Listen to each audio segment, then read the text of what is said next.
one, number three. Grass River, 3 R's. Grass River Railroad, why they didn't do G?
this. Ladies and gentlemen, are you ready to rumble?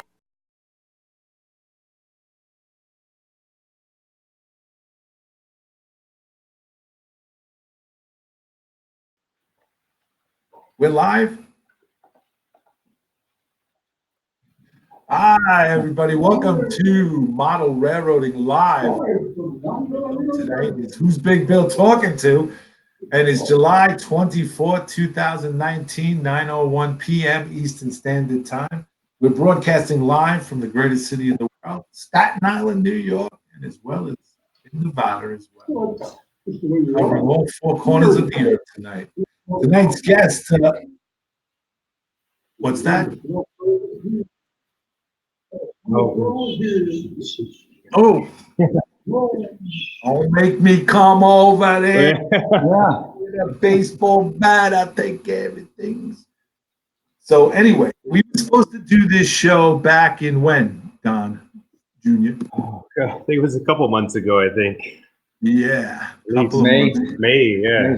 Yeah, May 29th, I think, was the original date. We were supposed to do this show with the Nearly Historical Railroad with Don and his father, Don. Am I correct? Don, yep. Don and Don. Don. Don Jr. Don and Don. Well, we welcome the Dons, the two Dons from Nevada. And we were supposed to do this show, but we ran into some technical difficulties all the way around. There were thunderstorms over there. There were thunderstorms in the Midwest, whatever. The gremlins were running around. So we couldn't get this show off the ground and with schedule and our schedule. And then we took the summer off, and Don reached out to me and he said, hey, give me some dates and we'll work this out. So we did, and here we are, back online. And as you can see, we have the Nearly Historical Railroad crew. We have Don Sr. Yeah. Hello, Don. That's you. Don Sr. Don Senior. Right. Don Here. Jr. I'm awake. There you go, Don. That's me. We got, if you guys out there in TV land can look to you'll see Jerry. Jerry? Jim. Jim. So I'm going to turn this to a second. Oh, yeah. There's Jim. There's Jim. We got Jim. And then on the other side What's that? Scott. is Scott. He's the best looking model railroader in the whole. Sure. You know. We'll go with that for now. All right. So let's just get this out of the way here. So before we start, because I'm anxious to get this going because it's been a while. We have a show tomorrow night, Thursday night, who's Johnny's Train Talk show. Where that's where you can come into the old general store where Johnny sits down at the checkerboard, pull up a chair, grab a cold soda pop out of the case, and sit down and talk trains. You can be on the show as well, like this. It'll provide a live link for it. So if you have a webcam, a dash cam, or whatever it is that you want to use, you can use that and get on and share your model railroad experience. If you're working on a project and you want to share that, or if you just want to stay in the background and do the Q&A, you can do that as well. You can throw questions out there, and usually the people who come on are pretty knowledgeable in some stuff that they know, and if they don't know, they'll look it up on Google. But tomorrow night, 10 p.m. Eastern Standard Time, come into Johnny's Train Talk show where you can sit down and just discuss model railroading in general. And like I said, you can be on the show as well as long as you have a camera and whatever webcam. Works. That's good. And what else? Right now, we've been taking a hiatus. Hiatus? Did you say hiatus, Bill? Yes. The biggest word I know. Well, actually, the biggest word I know is delicatessen. So, but We all know that one. yeah, and pharmacy and stuff. But we've been off for the summer. We recently had a heat wave here in New York City. It reached on Sunday 97 degrees. The heat index was up to 108 here. So, to say the least, we did not venture out. We only went to church, and then church was air conditioned, and then right from there we came home and stuff like that. But anyway, a lot of us have been working on projects. Don't think that we've just been lounging around the pool and doing barbecues. We've kind of been out there working, throwing ideas around the crew here at Model Railroading Live so that we can come up with some really good stuff in September. And and some new shows, and just add on to what we've been doing. And I hope you guys out there have been enjoying it and been with us so far. So with that said, let's get back to who's Big Bill into. And tonight, again, like I said, we bring in the Nearly Historical Railroad, Don Sr. and Don Jr. And guys, welcome to the show. I'm glad that we finally got the technical stuff out of the way. Yes. Thank you. Yeah. Thank you for having us. Oh, no problem. Since the first time that Wilma, Indian Head, I've been away so long. Where are you, Wilma? Indian Head Valley Railroad. That's it. Nah, Yes. Thank you, Wilmer. Good to see you out there. yeah, he Wilma does the heavy lifting for Model Railroading Live. He reviews all these guys that are out there, and he says, "Go check them out." Not bad. So Not that's how I bad. first got introduced to you guys. And I have to say that, explain a little bit about this layout, if you guys can, on how this came to be. So you're out. All right. So there's technically two different layouts, and quite a while ago we came across what year was that for the narrow gauge stuff? So we came across the narrow gauge layout. Actually, you can probably talk about that one. Narrow gauge got that, it's about maybe 14 years ago. I came across this person that had passed away, and there's his son, and we got talking trains, and so I thought, well, shoot, if you're looking for one like you heard of that layout, I might like to take a look at it, which I did. My son and I went down there, we took a look at it, and I said, oh, I'd love to have that. Everything was scratch built, all the buildings, all the tracks, hand laid, trestles, everything, just a beautiful job.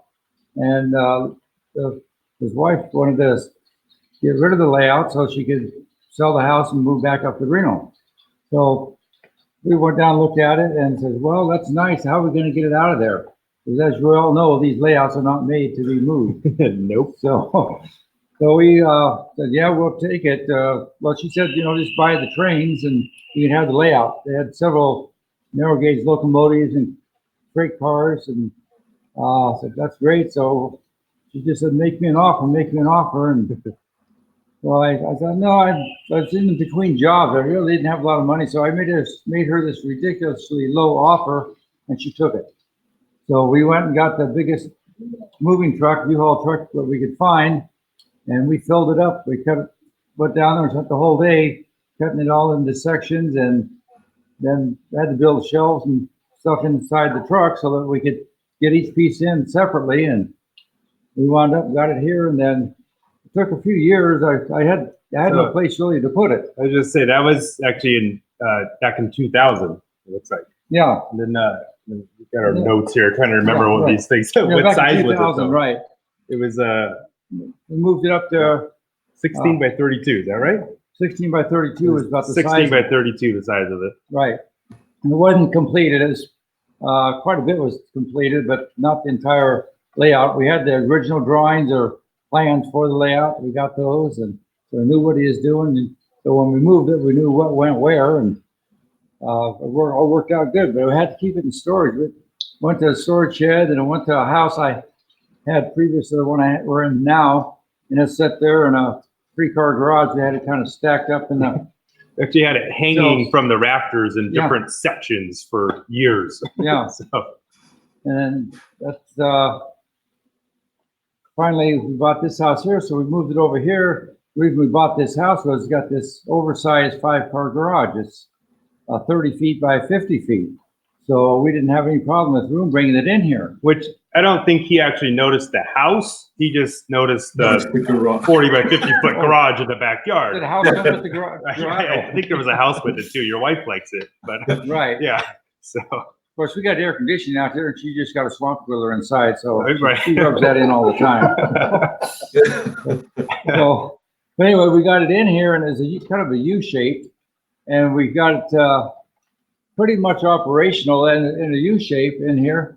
And then I had a distant cousin passed away down in Downey, California, and he had a beautiful layout, which was about the same almost the same size. It was, Look at the other. notes, I think. 14 by Yeah, there you go. 28. And we went down, same thing. We went down there and that's the one we're sitting in the was- middle of right now. 2013. Yeah, that was That's back in that one. 2013.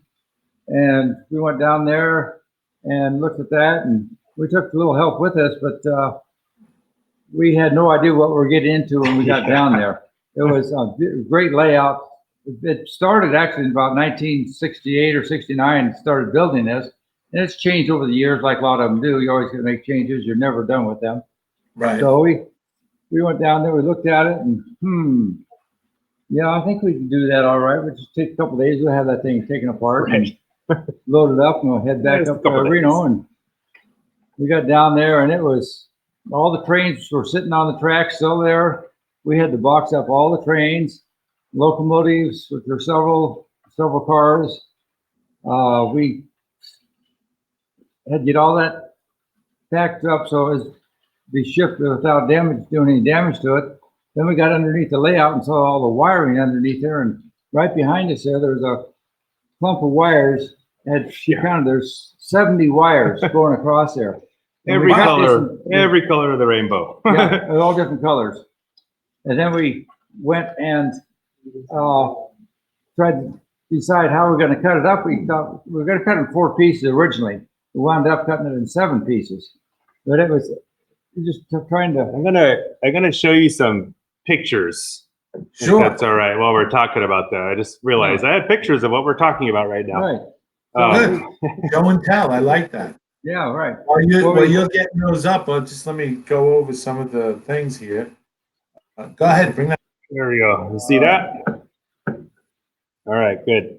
So, Oh, that's sweet looking. Listen, the guys that are in here are is that good? on the railroad. That's Give me a narrow heads up. gauge. Okay. Yeah, can you see hold that? on, Don, 1 minute. Okay. 107 says, I like watching nearly historical railroad. Off the wall funny and makes his layout updates enjoyable. Sparky then kills on. He says, cool, there's a flashing light on the smokestack behind them. Nice detail. So Jim, I just gotta say that they just commented about the flashing light back there on our smokestack. So, like my dad was just talking about the wiring underneath this layout, and that it was started in 1969. So a lot of the wiring was like scary, So we looked at that cement plant when we Is got that this layout. was that fire hazard scary or just? Yeah. So it's like I looked at that. It's like I'm not even gonna plug that thing in, not so we can really look it over. And just like last Monday, we finally got around to looking at it, try to see how they put it together. And it's like it actually looks pretty safe. So we plugged it back in and got it up and running. So it's like great. Like Got a little dryer in there too. That rotates on there too. Yeah. You can't see it from here, but So go get some other pictures. So are the pictures showing up okay? Yes, they are Okay, good. actually. this is Excellent. where we found. This was in Downey, California, when we started taking the layout apart. It was attached to the walls with the Yeah. It It was was- 2x4s going into the studs of the wall there. You always nailed into the studs of the wall. And I'm like, I don't know how we're going to get this off now without destroying the whole thing. So, but we added in a bunch of other bracing underneath.